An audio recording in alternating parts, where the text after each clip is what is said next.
Hello, and welcome to today's webinar, Quiet Leadership, Discovering the New Strategic Advantage and the Hidden Talent in Your Organization. My name is Demita Snow, and I'm co-chair of the Society for Scholarly Publishing's Diversity, Equity, and Inclusion Committee, and Senior Manager of Publishing Technologies at the American Society of Civil Engineers.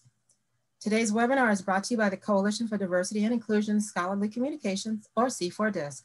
The mission of C4DISC is to work with organizations and individuals to build equity, inclusion, diversity, and accessibility in scholarly communications.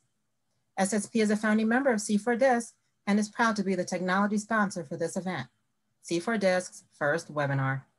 Before we get started, I have just a few things for you to note. This webinar will be recorded. Your phone will be muted automatically in consideration of our speaker and your fellow webinar participants. Please use the Q&A feature to post your questions. You can also use this feature to flag any technical problems you may experience. Questions will be addressed at the end of the presentation. I'd like to tell you a bit about today's speaker, Dr. Tojo Thatchenkari. Tojo Thatchenkari is an internationally known speaker, consultant, and educator. He is professor and director of the Organization Development and Knowledge Management Program at George Mason University in Arlington, Virginia. He is the author of over a dozen books and hundreds of articles. Dr. Thatchenkari has extensive consulting experience as well as over 25 years of experience teaching around the world.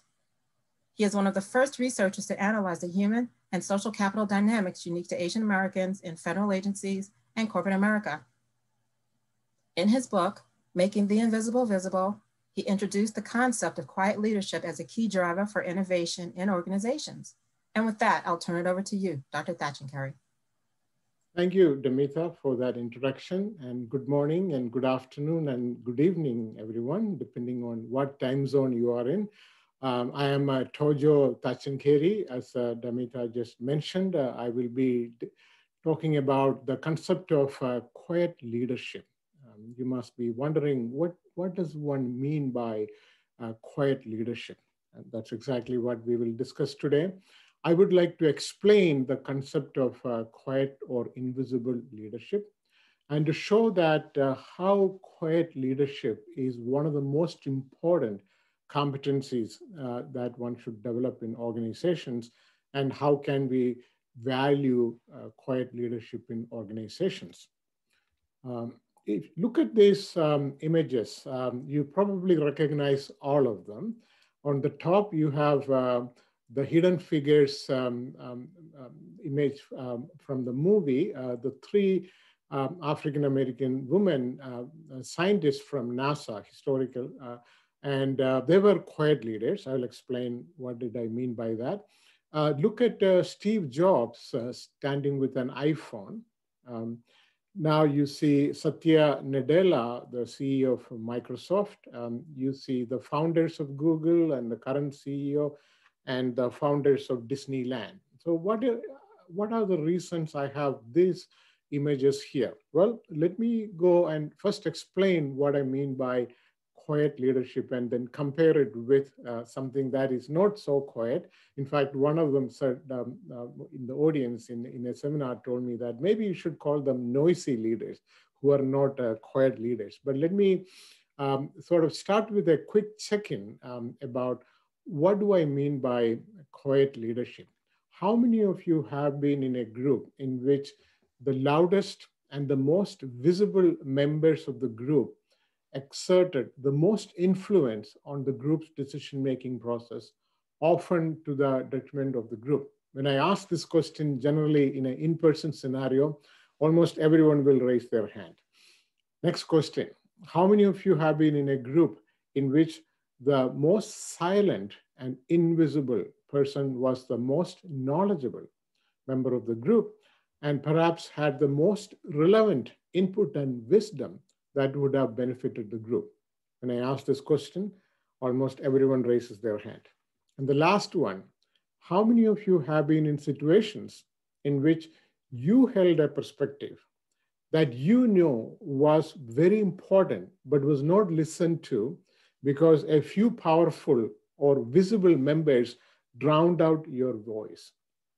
Ask yourself that question. I'm sure almost all of you will raise your hand.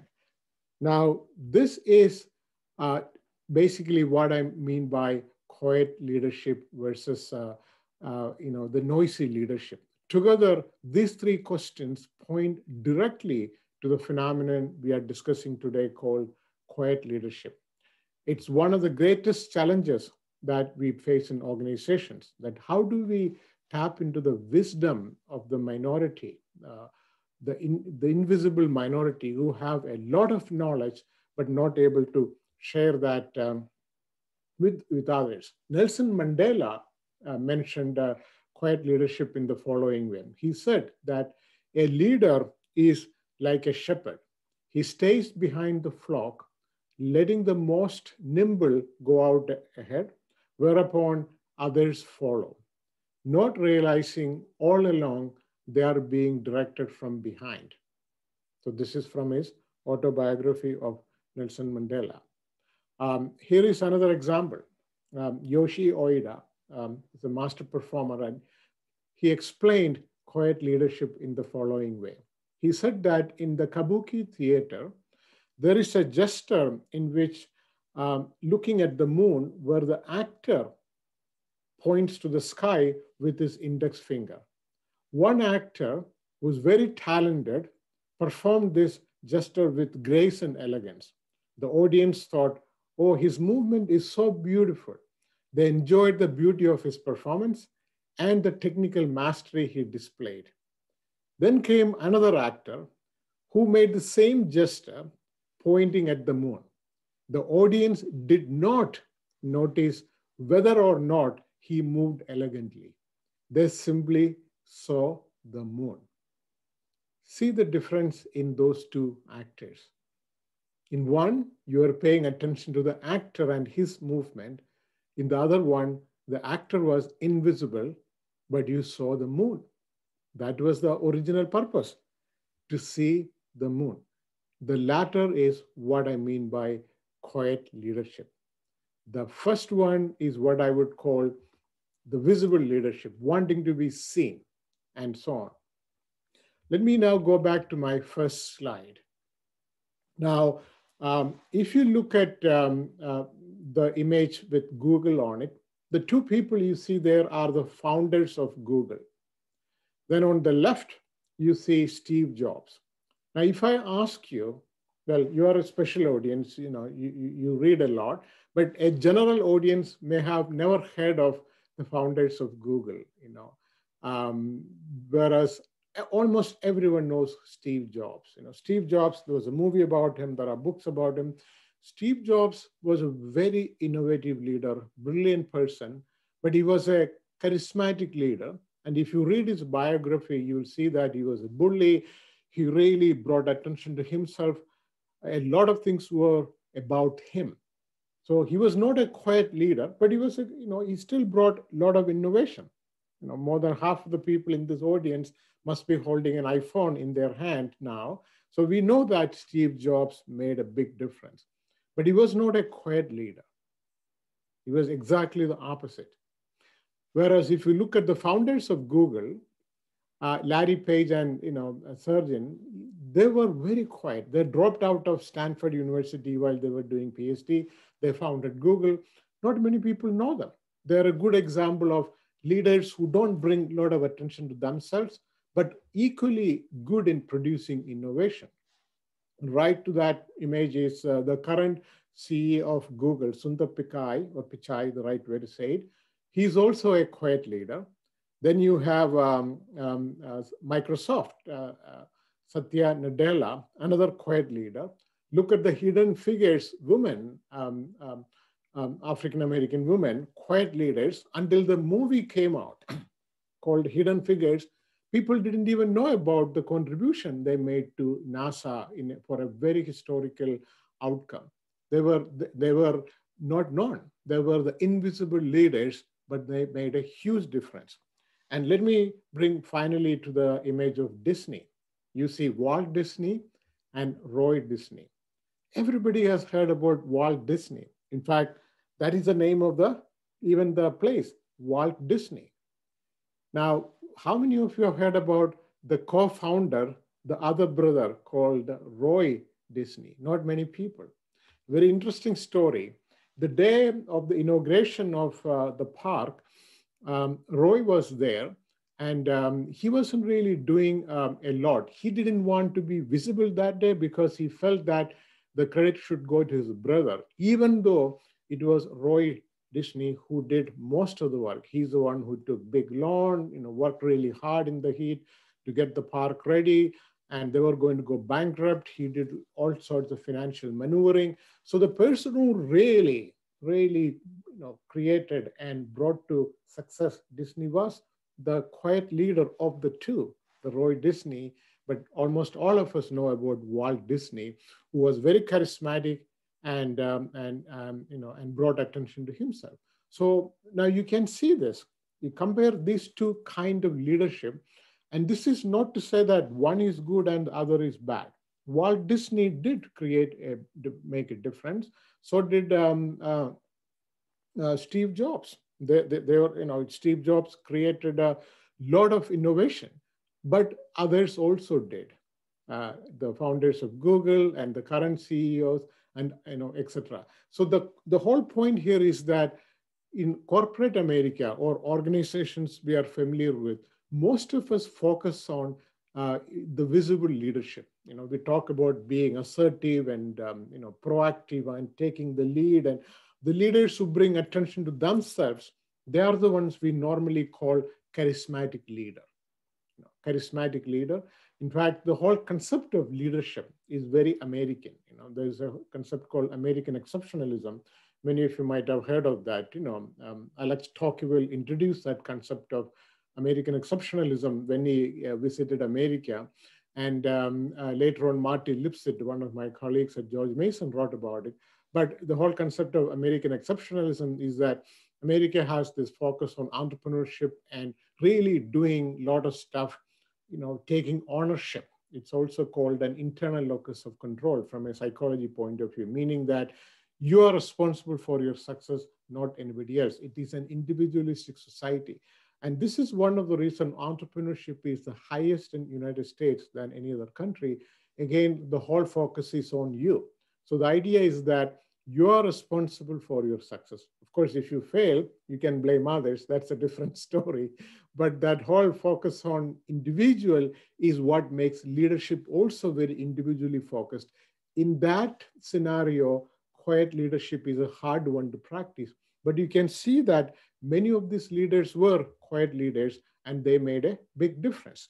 Let me give you a few other examples, and then we will go into developing quiet leaders without undermining other forms of leadership. Laura Liswood has a book called The Loudest, Moving Beyond Diversity While Embracing Differences to Achieve Success at Work. Another one, the Chinese children's parable is the loudest duck gets shot, whereas the American idiom is the squeaky wheel gets the grease. Now you see the difference? These differences in cultural views often translate into different modes of leadership. Now I can give you an example from my own personal story. I have a daughter, and when she was small, in second grade, I live in Fairfax County in the suburb of Washington, DC. So we have this parent-teacher day the Parents' Day, when the parents are expected or encouraged to visit your children's classroom. So my wife and I went to visit my daughter's class. And again, she was in second grade.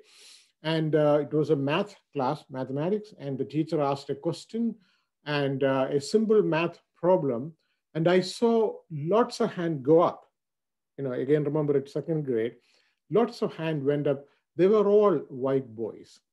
And then the teacher picked one boy, Joey, and asked him, so Joey, what is the answer? And Joey kept his hands up and said, I don't know. So here is a boy who raises his hand instantly, but doesn't know the answer. And he just says, I don't know, smiling. I was kind of, totally surprised by this experience, that how come all those hands instantly went up? And they were boys, and almost all white boys. And then there were many hands that didn't go up. And there was Jennifer, a Chinese American girl. Her hand didn't go up. And the teacher asked Jennifer, what do you know the answer? And she gave the answer, but she did not raise her hand.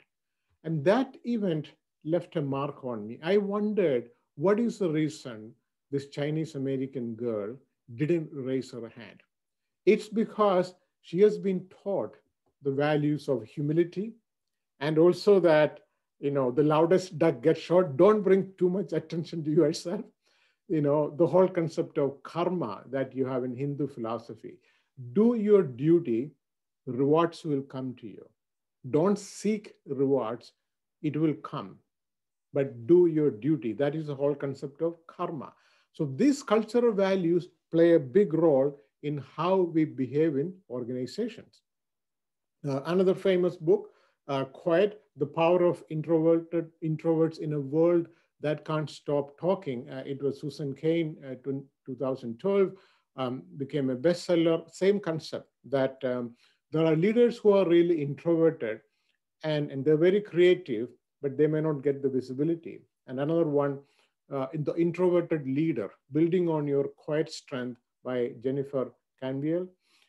So these are some of the examples that I wanted to sort of bring to you to discuss the concept of quiet leadership. Let me see if I have I think I probably didn't bring the slide about my book. So how did I get into this whole concept of quiet leadership? Actually, I should go to some slides here first, and then I'll go back to the previous one. I started observing Silicon Valley. Silicon Valley, that is San Francisco area, Palo Alto, what they call the Bay Area in United States, California, north of Los Angeles. Now, in the Silicon Valley, a lot of innovation happens, but there is also an area in Boston called Route 128. And I wanted to compare these two areas. And when you look at Silicon Valley, most of the innovations we know today came from there, right? You have the famous garage culture, you have the garage, the metaphor of the garage that Hewlett Packard started in a garage in Palo Alto, Silicon Valley. Apple started in a garage. And when I visited Palo Alto a few years ago, the townhouse where Hewlett Packard lived still there. The garage is still kept there. So you can see that metaphor of the garage there.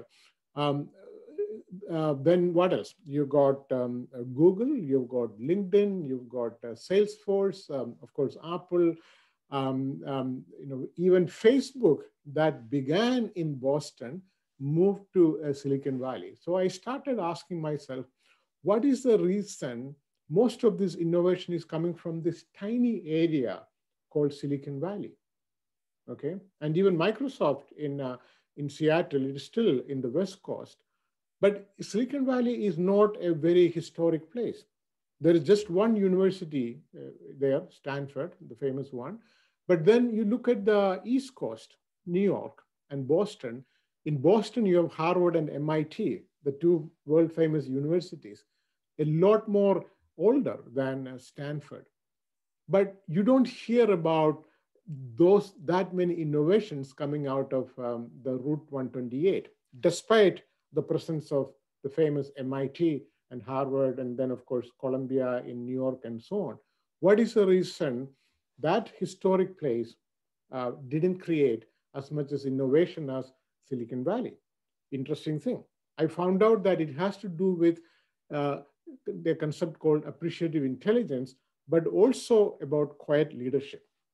I found that Route 128, and this is the area around Boston, has a very conformist culture. They're very homogeneous. In fact, there is a term called the Boston Brahmin. Boston Brahmin, it means that somebody who has certain heritage, and also the concept of old money versus new money. Silicon Valley is new money, and Boston is old money. Okay, so the whole concept in the Boston area was very conformist and don't want to take a lot of risk. Whereas Silicon Valley was all about ethnic diversity and taking risk. And I found that if you are a venture capitalist, if you are an entrepreneur and you want funding and you go to a VC or venture capitalist, those days, if you have an idea, you go to a venture capitalist in the Silicon Valley, they're more likely to take a risk on you. But the same person going to the East Coast, to Boston, etc., will get asked different questions, such as, what is your success rate? Have you tried this idea before? If your idea is so good, how come nobody has tried it before? So the desire to take risk was a much less in Boston area than Silicon Valley. So I found that folks in Silicon Valley was able to use what I call appreciative intelligence, a capacity to reframe situations and to see possibilities that were not initially apparent, and to see sort of the positive potential in people, and also do things immediately so that you can take actions. In other words, they didn't care how you looked. They didn't care, your accent. So in Silicon Valley, we have this really interesting phenomenon where they only wanted the meritocracy. So they appreciated quiet leaders. So I found that if you study the leadership qualities of people in Apple and Google and Microsoft and Facebook and Salesforce and LinkedIn, and you name all those, large number of organizations there, I found that their leadership qualities are very different than what we would traditionally call the American way of defining leadership. It had to do with, it had to do with this concept of being aggressive, tooting your own horn, taking risk, and getting visible. These are the things they were not doing, but these are the qualities that in United States we understand as the core attributes of leadership. As I mentioned earlier, the US is #1 on individualism index out of the 50 countries researched. And the metaphor is the hero as the leader. You are the leader, And so you have to be aggressive, toot your own horn, take risk. Getting visible is what is most important. So benefiting the collective is not valued as highly as success of the individual. So the individual is the driving force behind successful leadership. It contradicts the work ethic of leadership style of remaining invisible. So leadership is being visible when things are going wrong and invisible when they are working well. This is what Peters and Waterman said in his famous book, 1982, by the way. So this is, another example, in India, one of the satellite launching failed in the comparable agency to NASA. It's called Indian Space Research Organization. This is a famous story. So when the launch failed, the president of the organization took responsibility, though he didn't really have anything to do with it. But when the mission succeeded a little later, he allowed the scientists there to get the limelight. That was a good example of the quiet leadership. So anyway, the reason I'm mentioning all this is to point out that when you look at the real example of leadership, you see two types, right? You see what we teach in corporate America and in our leadership training programs, how to take initiative, how to be assertive, how to be proactive, how to be visible, and all those things. And then you find that real innovation didn't come from people who are like that. A lot of those innovation, as you can see from Silicon Valley, came from people who are quiet leaders. So the research evidence suggests that the quiet leadership is really that is behind innovation. And therefore, if you don't want to lose those leaders, you go to value those leadership. But we don't value them. And this was one reason a lot of these quiet leaders left Silicon Valley in the late 1990s and founded their own companies. It's an interesting story. When I was studying, the emergence of innovation in Silicon Valley, many of the quiet leaders in the early 1990s, that is when this internet, the so-called internet was really getting strong, they were not getting recognized. So they left and started small companies, which now has become, really big. but the reason for leaving was not getting recognized. So there is a cost to pay when you don't recognize quiet leaders. Um, I can give you another example of a quiet leader, actually. Um, International Business Machines, or IBM, long time ago, did a workshop on enhancing leadership. And they wanted to find out why they are losing many employees, many of their scientists. Again, this was in the mid 1990s, or I would say late 1990s. And I was one of the consultants who was to go to Armonk Village, which is in New York, north of New York City. That is IBM headquarters. So I am one of the facilitators for a 3-day retreat on diversity and inclusion. And a lot of vice presidents and directors from worldwide IBM have come. So I get off the plane in Armonk Village, and a taxi pulls up. And the taxi driver was a fellow Indian American. He took one look at me and said, "You're going to IBM?" And because he assumed that if I'm Indian, I must be going to IBM. I must be an engineer. I said, yes. And then I said, then he said, "You are an engineer?" I said, "No, I am a professor." Then he said, "You teach computer science?" No, I said, "I teach management." And he was a bit disappointed. So the whole idea is that if you look Indian or an Asian, you go to something to do with computers, but they were not perceived as leaders. So when we look at the qualities of leaders that were being promoted, they were the ones who were aggressive, assertive, etc. But the quiet leaders, most of them Asian Americans and other minority groups, and women, by the way, and people from other cultures, they were not demonstrating that kind of leadership.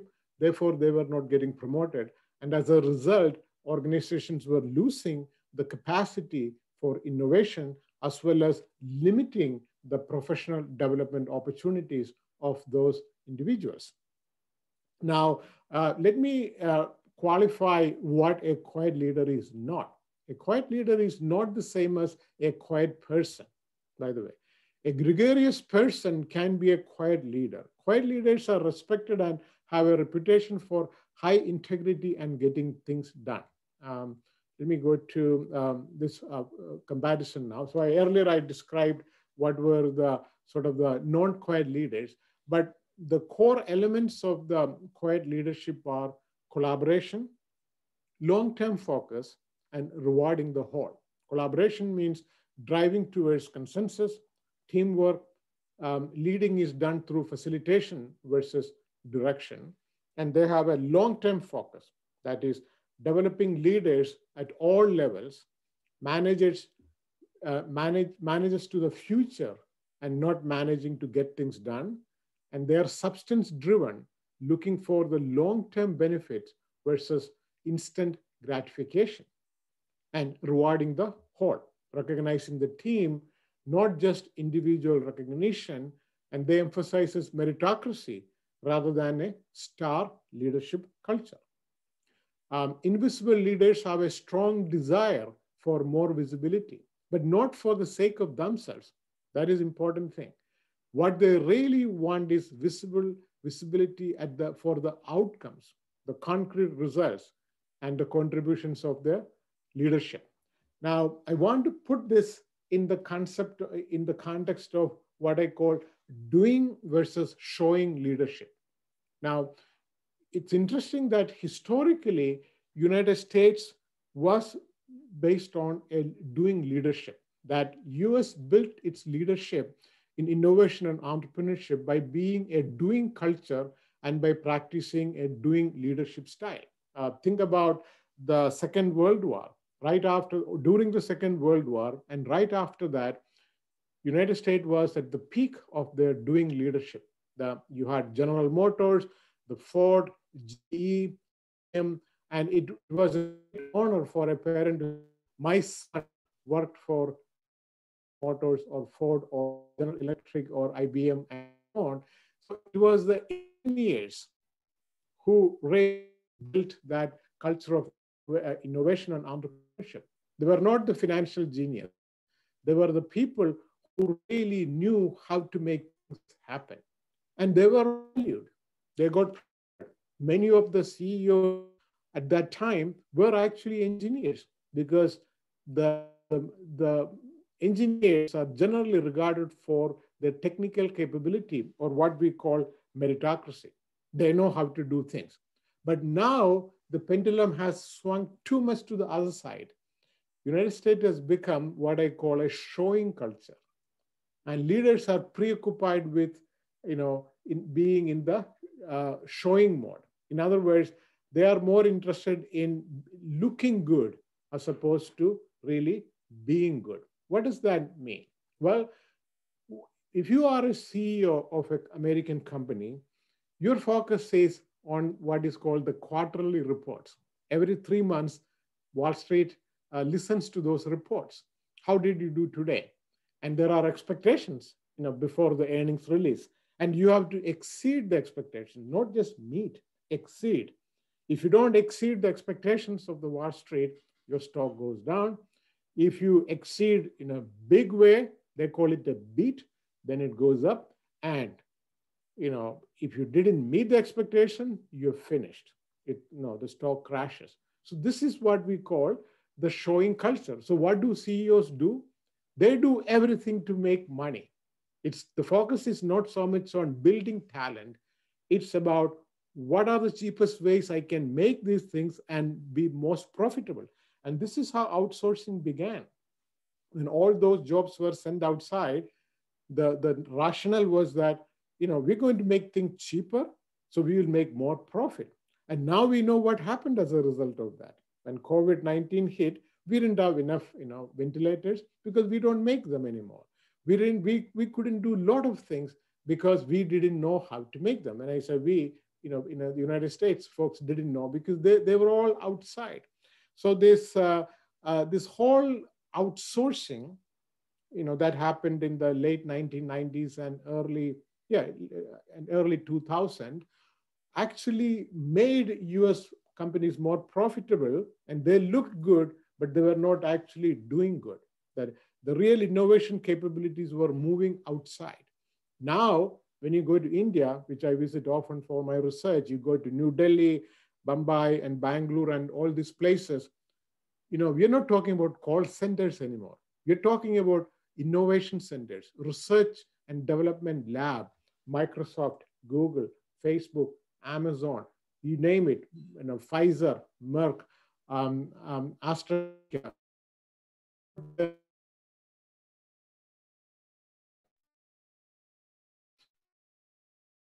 Easier to hire a Indian PhD and pay him $20,000 than paying something here $150,000. So this innovation shift to outside the US happened because of the focus on the showing leadership. Thomson Reuters found that domestic patent applications in China grew 73% in the year 2010 from less than 52% in 2006. So most of the innovations are now happening outside the US. Scientific journals, academic journals, the number of people publishing from outside the US is going up. Now, you can say it's a good thing. Globally, talent is distributed. But the point I want to make is the reason for this shift, as I found in my research, is that the focus on looking good as opposed to being good. And that is where the real trouble begins. So this was the book I mentioned where I did all the research to understand quiet leadership. And I studied Asian Americans, but it's really not about Asian Americans. It applies to all minorities. Here are some examples of quiet leaders. Muhammad Yunus. He was awarded the Nobel Peace Prize in 2006, and he created a concept called microcredit. This was an extension of small amount of loan to people who are too poor to qualify for this. And he got his PhD from University of Tennessee, and he went back. Very quiet leader, but created a huge amount of innovation, and the concept of microcredit and Grameen Bank goes to him. So all this bring to the question, what is the business case for developing quiet leadership?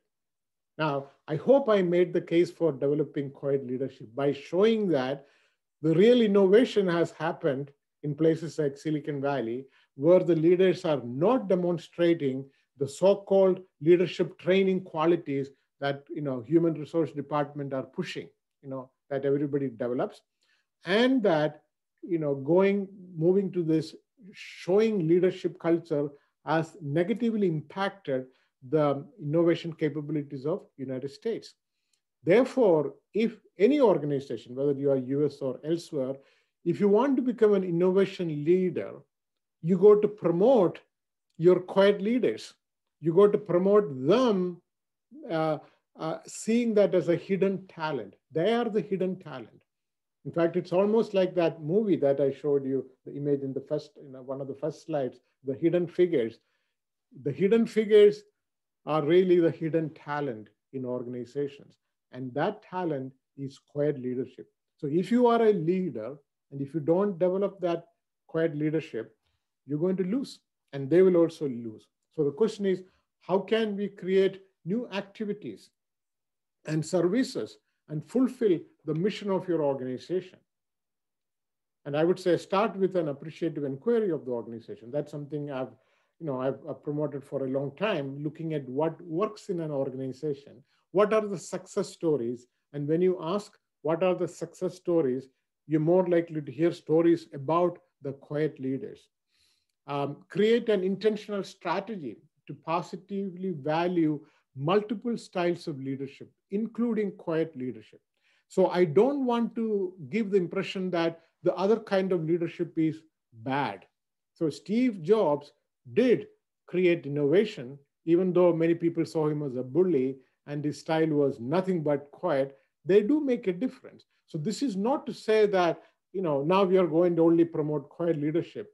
In doing that, you're making it anything but quiet. So what I'm advocating is that an organization must promote multiple styles of leadership, not just one style. We need to redefine what leadership means within your organization. You all work for various scientific publishing companies and journals and so on. What does leadership means in your organization? Can you value what is solid and enduring than what produce short-term results? Can you create a concrete action plan to seek out and recognize the differences in leadership styles in your organization? And my point is that you cannot afford not to do it. But if you don't value the quiet leaders, you're going to lose them. And that's what happened in Silicon Valley in the late 1990s. They went and founded other companies. Of course, it benefited them in the long term, but the organization lost. So possible action steps: measure the human and social capital component in the current leadership development and socialization process in your organization. Ask yourself, how do you do onboarding when people come? Do you do onboarding by telling them the importance of leadership and visibility and all those things? Or do you give the impression that you value the real talent? And social capital training. Okay, I think that is the last slide, and I'm thinking just about time. So let me just recap. So the point I'm trying to make is that let us examine our mental models about leadership and try to change that mental model about leadership as all about being charismatic and visible and bringing attention to oneself, that hero mode, to actually getting the job done, which means that you may not always get the visibility. You may not always be the most charming person in the room, but you are the person who get the work done. You are that quiet leader who can think outside the box, who can reframe, who has appreciative intelligence, see new possibilities, and bring new innovation. If you are a leader, and if you can recognize those quiet leaders and value them, they're going to do better because they will advance. And when they advance, the whole organization advances. When they succeed, you succeed. When the quiet leaders develop and flourish, the whole organization flourishes. That is the point of my talk. Thank you. Let me pause exactly at 11:40 now and leave you time for questions if you have any. Thank you. And I Let me stop the screen share at this point and um, invite questions if you have any.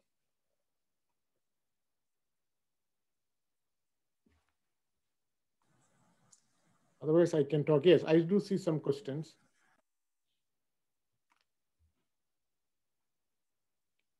May I just answer them, or is that the format? Yes, please. Okay, all right. So one of the first questions is that if your organization does not appreciate quiet leadership styles, what options does an individual have? Based on your previous example, is the only option to leave and start your own company? It's a very good question. I have another presentation where I talk about how to, and this is sort of ironic or oxymoronic or paradoxical maybe, that this is a very subtle thing that in the end you do have to get noticed, and if you feel like you got an idea, you got to find a way to sell that to rest of the organization. The famous example is 3M, in Minneapolis, the post-it notes. When post-it notes was discovered, post-it notes, right? Post-it notes. The guy who invented it, he was singing in a choir in Minneapolis. So he had to sell that idea to the 3M. 3M is the big company, right? 3M, it's in one of the biggest American companies. So the norm in 3M is that for any innovation to be commercialized, they have to succeed within the organization. It's like a free market.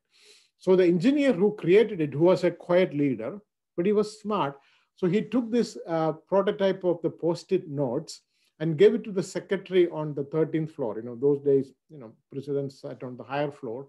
He gave it to the secretary and she started using it. And then, then people will come into her office and ask her, what is this? Then she will give it to others. Suddenly everyone is using post-it notes within 3M. And then he was asked to make a presentation, and then 3M approved the idea of post-it notes, and then it became one of their biggest success. So that is an example of, sort of being a quiet leader and still getting noticed. But the person who did it really wasn't craving attention for himself. So I guess your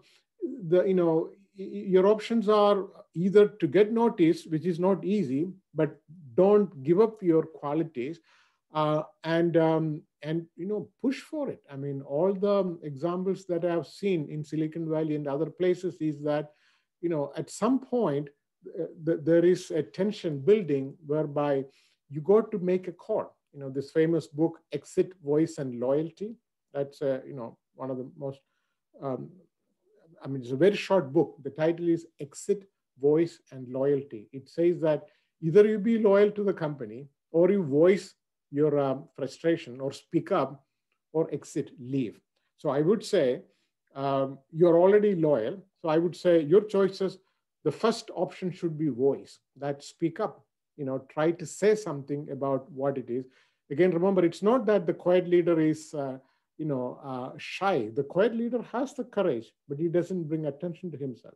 And if speaking up doesn't work, of course, then you have to look at your options. Thank you for that question. The other one, the issue is that the current leaders are not quiet leaders, and so they are very unlikely to value what they themselves are not. That is a very good point.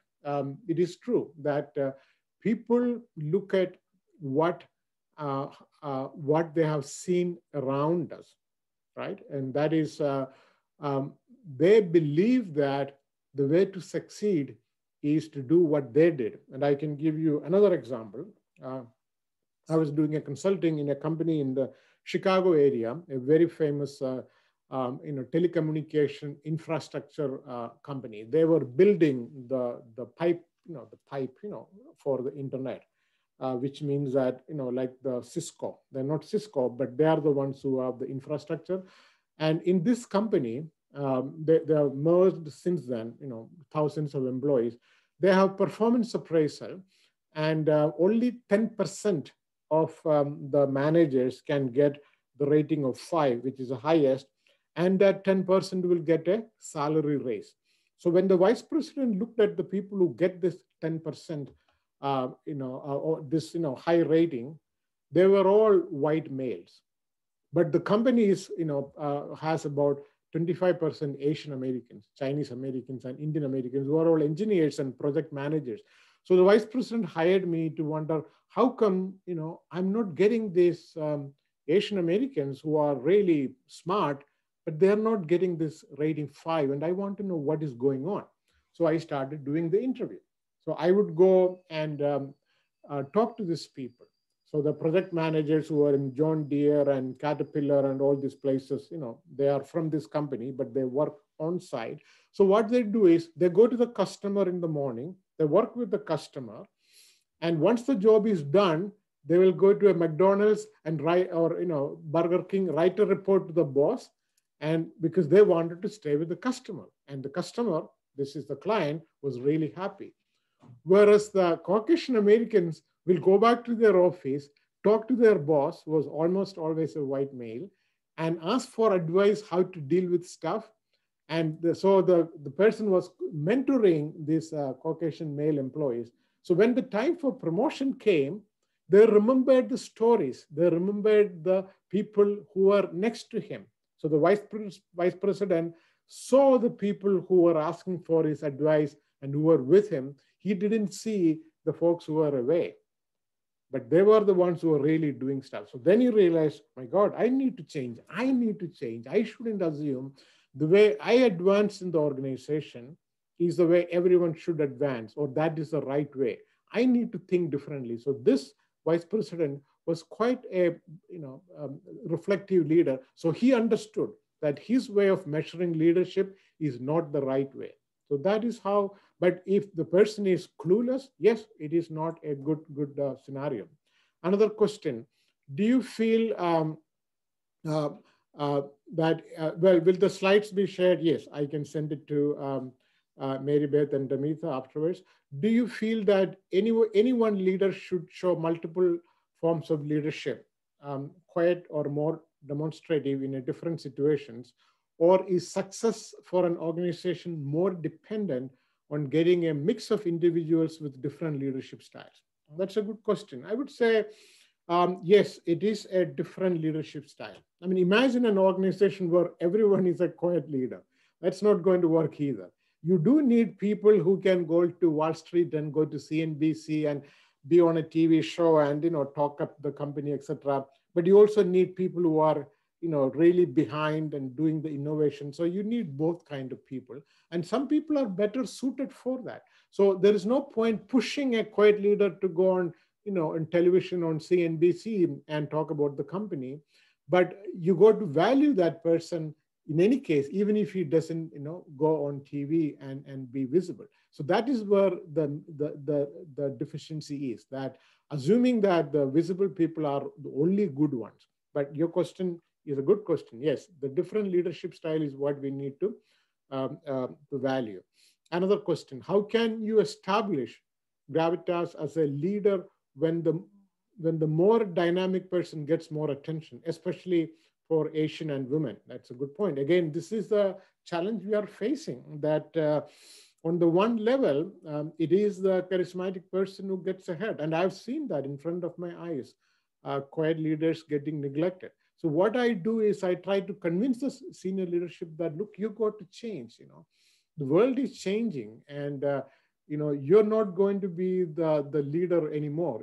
China is already number 2 economically, and in 2035, China might be the largest economy in the world. So there is a shift in power.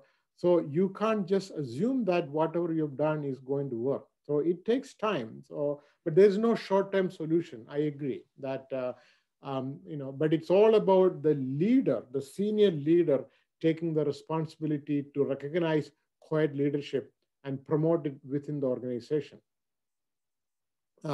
Another question, thank you so much for this thought-provoking insights into your own research and offering and for translating it into practice. Do you find that quiet leadership that is characterized by collaboration and consensus is something perceived as taking too long to get to innovative changes? In some ways, I agree with the assessment, but in the end, making those changes are easier. So what is your assessment of or downside of quiet leadership? Yes, there is a downside to quiet leadership. Um, that is collaboration and consensus takes time. Um, there are leaders who are penalized for that.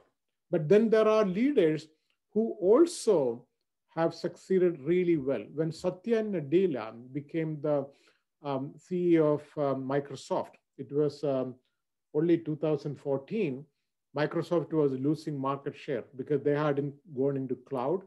And he bought a book called um, Nonviolent Communication. Some of you might have heard of it, Nonviolent Communication by Marshall Rosenberg. It's a very famous book, Nonviolent Communication. It's all about, taking ownership, etc. And Satya is a quiet leader. He made all his, leadership team read that book. And for him, he said that Microsoft needs to change. And his leadership style was very different than, of course, we had Bill Gates and after that, Paul Adler, etc. And see where Microsoft is today. He increased the market value of Microsoft from, like 400, 500 billion to more than $1 trillion, from in 5-6 years. That is the change he made to Microsoft by being a quiet leader. Same thing has happened in Google and Apple. Actually, Tim Cook is a sort of a quiet leader. If you've seen him talk and his personality, Tim Cook is a quiet leader, and Apple has done really well after Steve Jobs passed, at the age of 50. So yes, there is a downside, but if you emulate quiet leadership, if you talk about the value of quiet leadership, it can make changes, but it can take sometimes long time. So you got to prioritize. Another question, it says that I've always found the word leader troublesome, as may seem to associate it with qualities synonymous with style, confidence, public speaking skills, and many other things. And this is a question.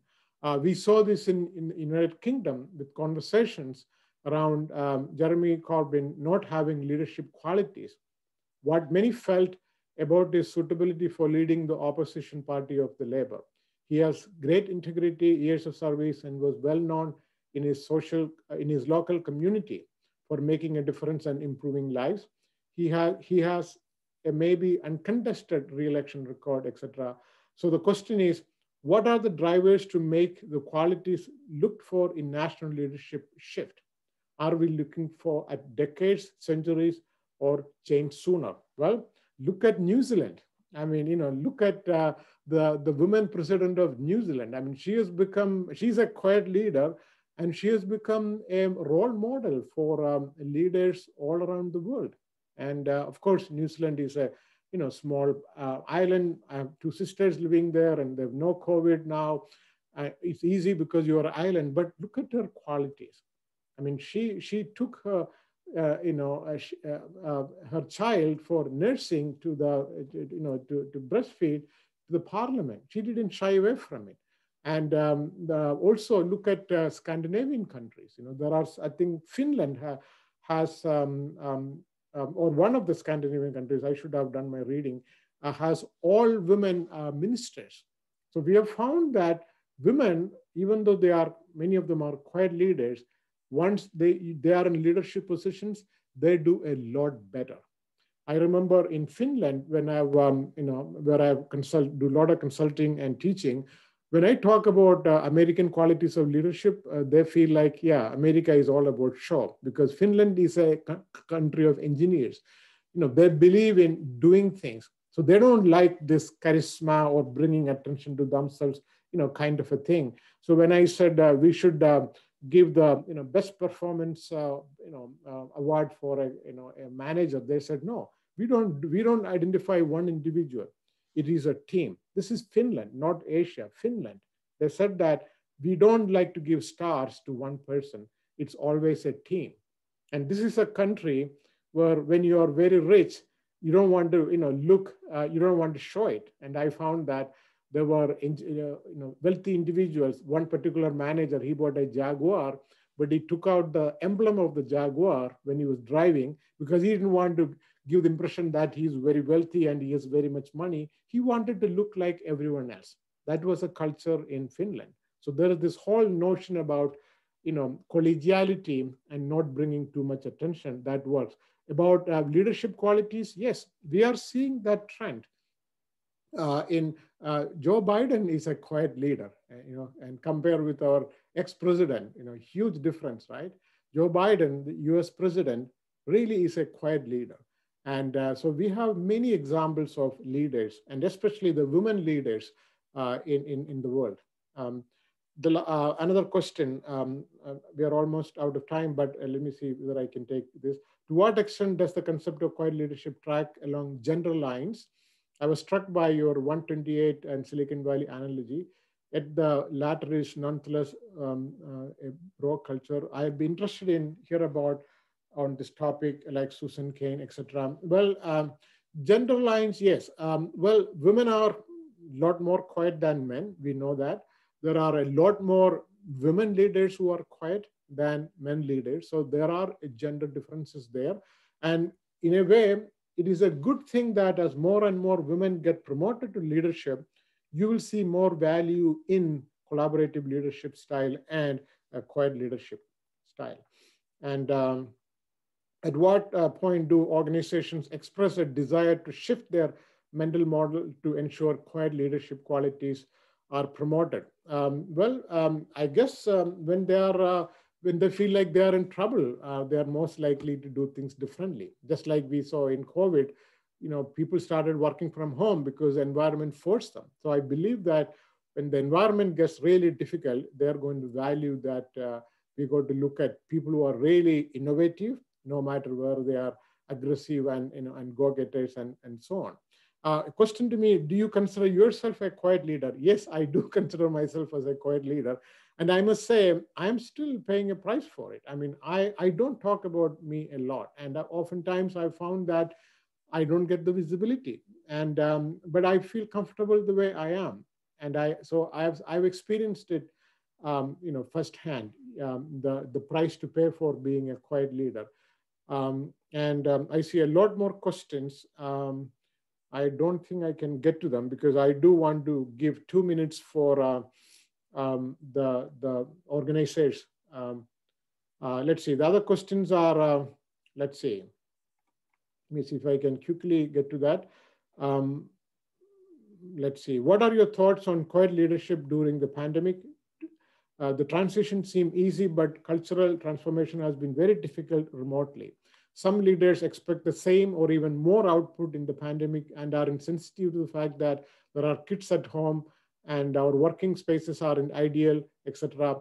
Thoughts on levels of work expectation and using quiet leadership gift in the pandemic. Well, Spotify just announced last week that they will allow everyone to work from home anywhere in the world. And Salesforce has started that. Google will allow 4 days a week. Now, how do we get recognition? And this has been a big challenge, that when you are working remotely, being visible is even harder.